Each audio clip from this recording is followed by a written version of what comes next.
सभी वैष्णवों को जय श्री कृष्ण।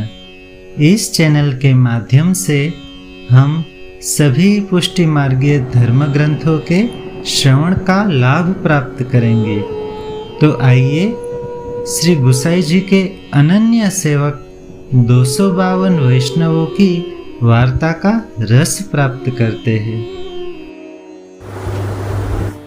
वार्ता प्रसंग पहला। 100वें नागजी भट्ट प्रथम श्री आचार्य जी के पास नाम पाइवे को आए, तब श्री आचार्य जी नागजी भट्ट सो यह आज्ञा किए, जो नागजी तुम लरिका पास जाई के नाम पाओ। भाव प्रकाश।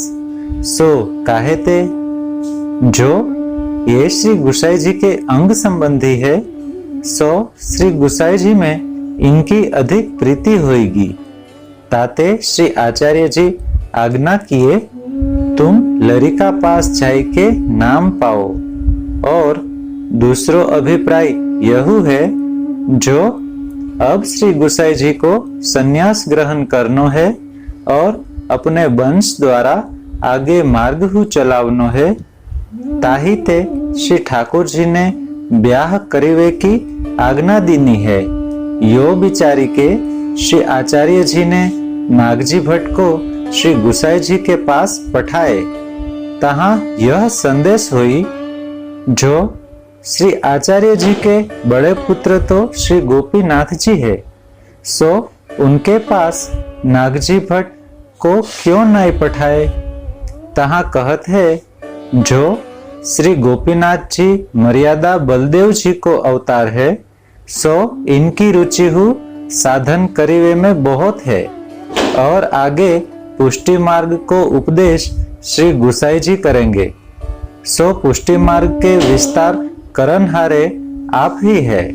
यही ते श्री आचार्य जी ने पुष्टि मार्ग के जीव श्री गुसाई जी को सौंपे है। सो पुष्टि मार्ग के सिद्धांत के मुख्य पात्र नागजी भट्ट है। ताते श्री आचार्य जी ने नागजी भट्ट को श्री गुसाई जी के पास पठाए। सो नागजी भट्ट श्री गुसाई जी के प्रथम सेवक भये।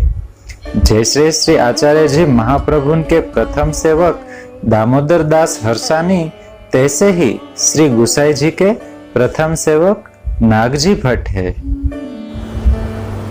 सो नागजी भट्ट श्री गुसाई जी के पास आई के विनती कियो, तब श्री गुसाई जी कृपा करी के नागजी को नाम सुनाए, पाछे ब्रह्म संबंध कराए। 100वें नागजी भट्ट श्री गुसाई जी के ऐसे कृपा पात्र भगवदीय भये।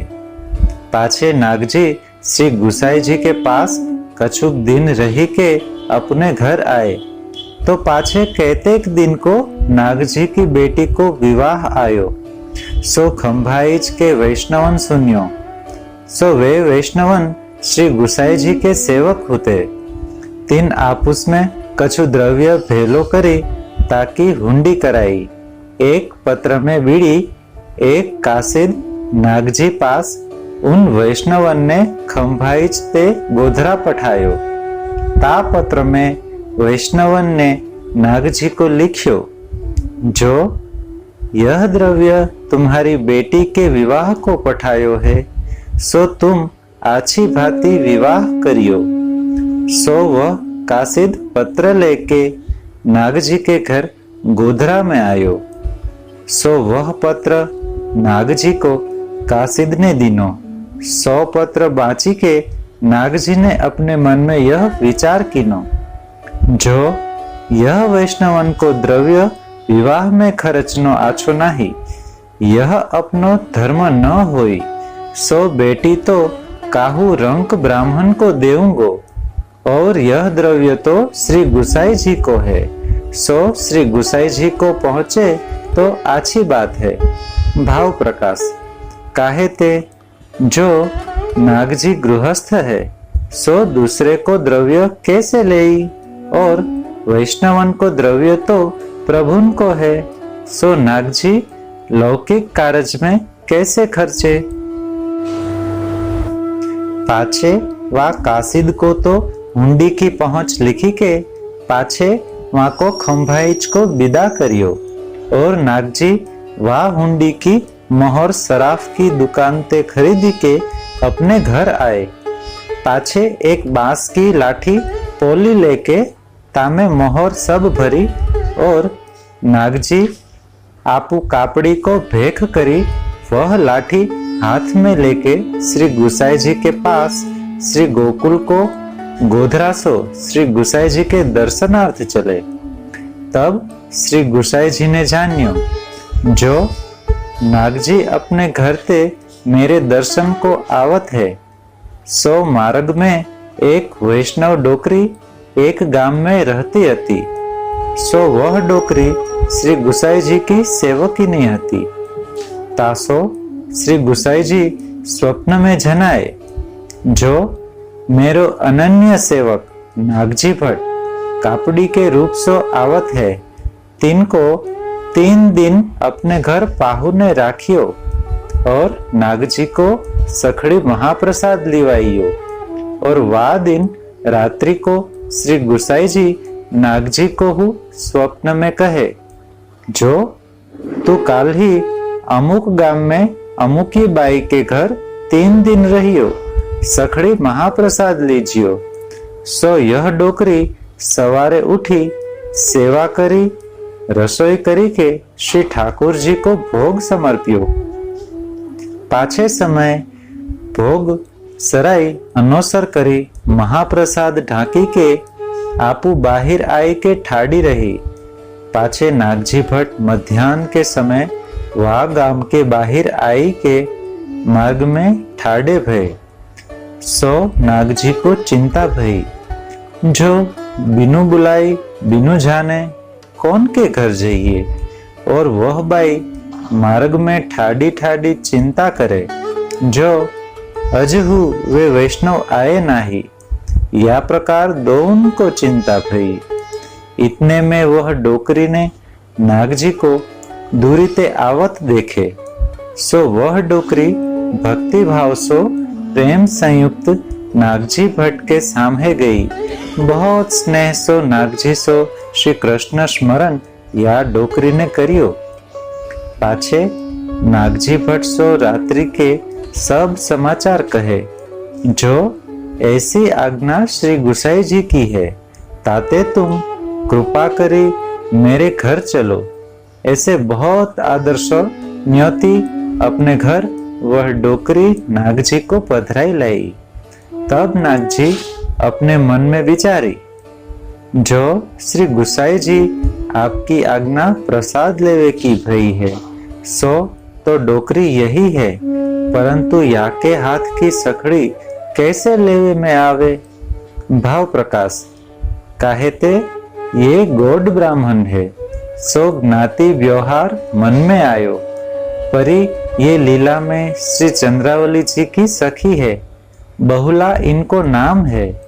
इनको स्वभाव सरल बहुत है, ताते श्री चंद्रावली जी को अति प्रिय है। सो नागजी को अजहुया डोकरी के स्वरूप को ज्ञान नहीं है, सो इनके हृदय के भाव की खबर नहीं, ताते संदेह कियो। तब इतने ही में वह डोकरी ने नागजी भट्ट सो कहियो जो उठो स्नान करो। तब नागजी ने वह डोकरी सो कहियो जो सखड़े महाप्रसाद तो मैं ना ही लेऊंगो। तब डोकरी ने कही जो तुम्हारी इच्छा होई सो लीजो, बेगी नहाओ तो सही। तब नागजी नहाई के आए बैठे। तब वह डोकरी ने नागजी को बाल भोग को महाप्रसाद अनसखड़ी तथा दूध की सामग्री आगे धरी। सो महाप्रसाद नागजी ने लियो। तब नागजी ने कही जो अब हम जाएंगे। तब डोकरी ने कही आज्ञा 3 दिन की है। तब नागजी तहां 3 दिन लो महाप्रसाद अनसखड़ी लियो। पाछे नागजी वा 2200 विदा होई के श्री गुसाई जी के दर्शन को श्री गोकुल चले। भाव प्रकाश यहाँ यह संदेश हुई जो 3 दिन की आज्ञा क्यों भई? तहाँ कहत है, जो नागजी भट्ट को अभी वैष्णव के स्वरूप को आछी भांति ज्ञान भयो नाही है, सो वा डोकरी के संग करी नागजी को वैष्णवन के हृदय को अगाध भाव बतावनो है। ताते श्री गुसाई जी नागजी भट्ट को 3 दिन वा डोकरी के वहां रहीवे की आज्ञा कीनी और सखड़ी महाप्रसाद लेन को कहियो। ताको कारण यह है, जो सखड़ी है सो पूरन स्नेह को स्वरूप है, सो जाको पूरन स्नेह वैष्णव पर होई, सो वैष्णव को सखड़ी महाप्रसाद लिवावे। सो वह डोकरी को पूरन स्नेह वैष्णवन पर है, तासो वह डोकरी द्वारा नागजी को यह दान श्री गुसाई जी आपू करनो है। ताते सखड़ी महाप्रसाद लेन को कहियो और 3 दिन महाप्रसाद ले तो दृढ़ हुई, यह वो अभिप्राय है। और दूसरो कारण यह है, जो वा डोकरी के भाव सो श्री गुसाई जी नागजी भट्ट को 3 दिन वहां सखड़ी महाप्रसाद लेन को कहियो। तामे वा डोकरी के भाव को पोषण श्री गुसाई जी आपू किए। परी नागजी को या बात को ज्ञान अजहू भयो नाही है। ताते 3 दिन अनसखड़ी महाप्रसाद लियो। सो जा दिन नागजी श्री गोकुल को आई पहुंचत होते, तासो धरी चारी पहिले श्री गुसाई जी आप स्नान करत समय सब वैष्णव सो कहे, जो मेरो नाग आज आयो चाहिए। पाछे श्री गुसाई जी स्नान करी धोती ऊपर ना पहरी अपरस की गादी पर बिराजी के शंख चक्र धरत हते। ताही समय श्री नागजी भट्ट आई के श्री गुसाई जी को दंडवत कियो। तब श्री गुसाई जी ने पूछियो, जो नागिया तू कब आयो? तब नागजी ने श्री गुसाई जी सो विनती करी, जो राज अब ही आयो। तब फेरी नागजी सो श्री गुसाई जी ने पूछियो, जो नागिया तू मार्ग में कौन कौन वैष्णवन के घर रहियो और कहाँ कहाँ प्रसाद लियो? तब नागजी ने कही, महाराज फलानी डोकरी के घर 3 दिन सो रहियो और अनसखड़ी महाप्रसाद लियो। यह सुनत ही श्री गुसाई जी ने कहे, जो मेरी अंतरंगिनी सेवकिनी है के घर सखड़ी महाप्रसाद क्यों नहीं लियो? ऐसे कहे श्री गुसाई जी पीठी दे बैठे। भाव प्रकाश। सो याते जो दृढ़ भाव को दान करीवे के लिए तोको व डोकरी के वहां 3 दिन लो सखड़ी महाप्रसाद लेन की आज्ञा कीनी, तो संदेह कियो और वा डोकरी ने अजहू सखड़ी महाप्रसाद लियो नाही है, सो अपराध भयो। सो श्री गुसाई जी आप अप्रसन्न भये, ताते पीठी दे बैठे। तब नागजी भट्ट तत्काल ही वह मोहरन की लाठी भंडार में धरी के आपू वा डोकरी के घर जाई पहुंचे। सो डोकरी ने अनसखड़ी महाप्रसाद धरियो। तब नागजी ने कहियो, जो मैं सखड़ी महाप्रसाद लेन आयो हूँ, सो सखड़ी धरो।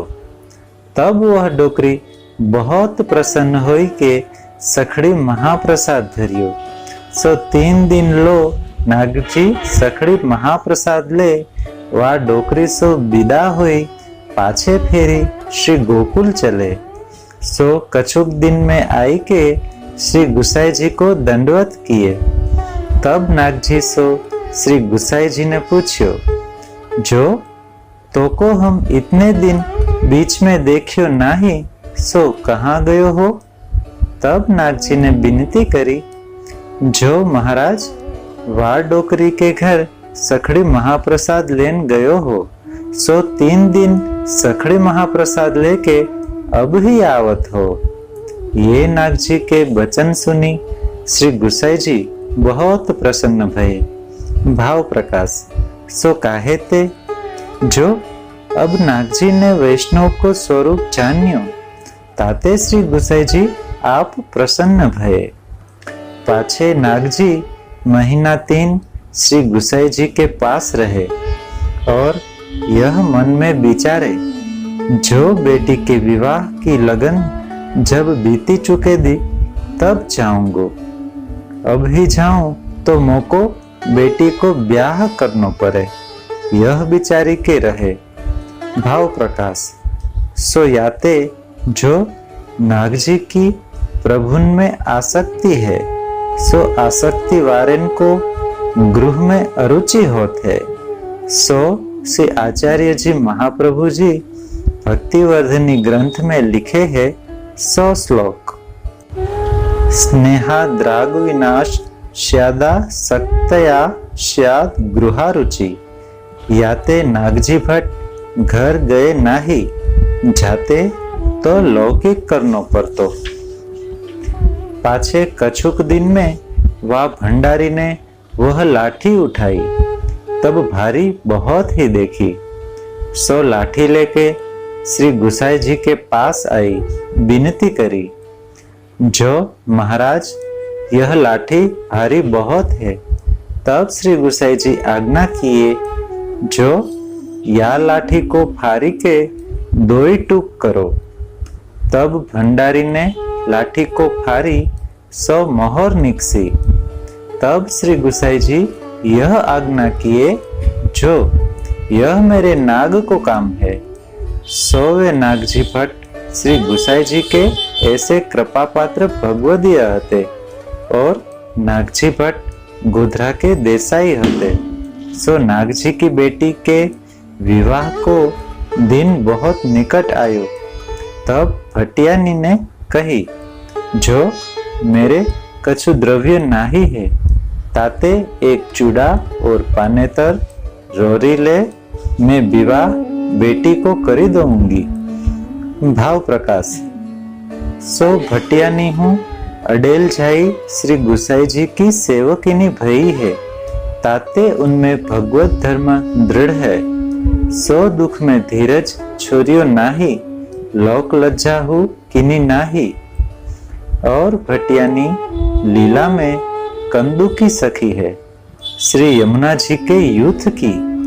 सो इनको पद्मावती सो बहुत मिलाप रहत है, ताते यहाँ हूँ नागजी भट्ट को संबंध दृढ़ है।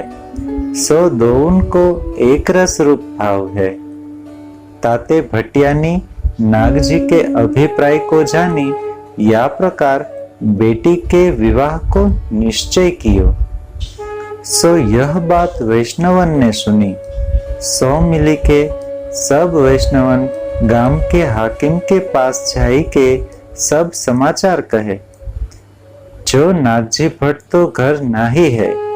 भटियानी एक चूड़ा, हल्दी, रोरी, पाने तरसो विवाह बेटी को करत है।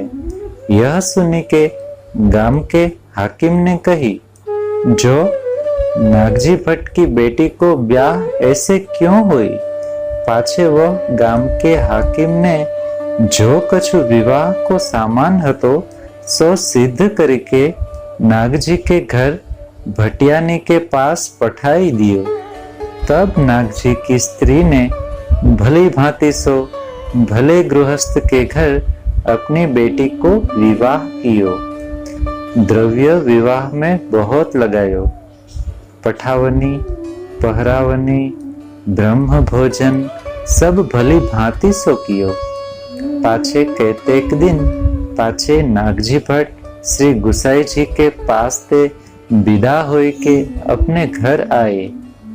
तब यह समाचार बेटी के ब्याह को प्रकार नागजी की स्त्री ने नागजी सो कहो।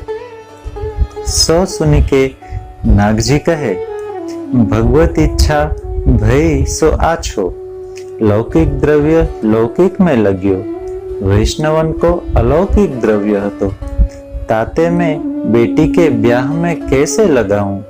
पाछे यह समाचार खंभाइज के वैष्णव ने सुनी के नागजी की सराहना करन लागे। सौवे नागजी भट्ट श्री गुसाई जी के ऐसे कृपापात्र भगवदीय हते। भाव प्रकाश। या वार्ता में यहाँ सिद्धांत भयो जो वैष्णवन को अलौकिक द्रव्य लौकिक में सर्वथा खर्चनो नाही, जो खर्चे तो बहिर्मुख होई, तहाँ यह संदेश होई।